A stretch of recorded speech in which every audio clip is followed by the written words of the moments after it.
ભરૂચ શહેરના મહમ્મદપુરાથી ઢાલ સુધી મહત્વના માર્ગ પર ટ્રાફિક જામની સમસ્યા હળવી બની છે। તંત્ર દ્વારા માર્ગ પર સ્પ્રિંગ સ્પોટ્સ મુકાતા વાહન વ્યવહાર સરળતાથી પસાર થઈ રહ્યો છે।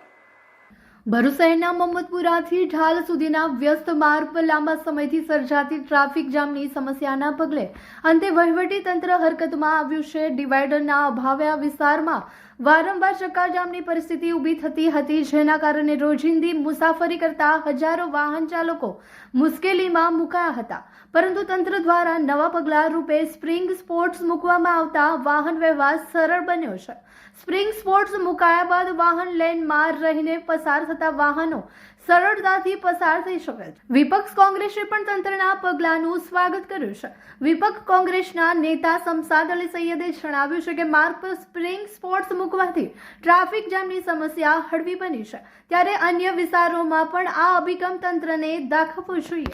ભરૂચના મોહમ્મદપુરાથી ઢાલની વચ્ચે ટ્રાફિકની સમસ્યા હંમેશા સર્જાતી હતી ડિવાઈડર ન હોવાના કારણે, પરંતુ વહીવટી તંત્ર દ્વારા ડિવાઈડરની જગ્યાએ જે સ્પ્રિંગ પોસ્ટ નાખવામાં આવેલા છે એ ખૂબ જ સરાહનીય કામગીરી છે।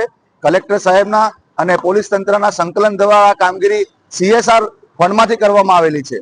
આવી જ કામગીરી ભરૂચના અન્ય માર્ગો કહી શકાય કે કસકના વિસ્તાર જ્યાં ટ્રાફિક સમસ્યા સર્જાય છે ડિવાઈડર ન હોવાના કારણે, ભૃગુઋષિ બ્રિજ છે, એ જગ્યાએ પણ આવી કામગીરી થવી જોઈએ। એની સાથે સાથે પાલિકા તંત્રને પણ મારી એક અપીલ છે કે જ્યાં પાર્કિંગ ઝોન નથી ત્યાં પાર્કિંગ ઝોન ભરૂચના અંદર વિવિધ સ્થળે પર પાર્કિંગ ઝોન બનાવવામાં આવે, કેમ કે પાર્કિંગ ન હોવાના કારણે આડેધડ વાહનો પાર્ક કરવાથી ટ્રાફિકની સમસ્યા સર્જાતી રહે છે।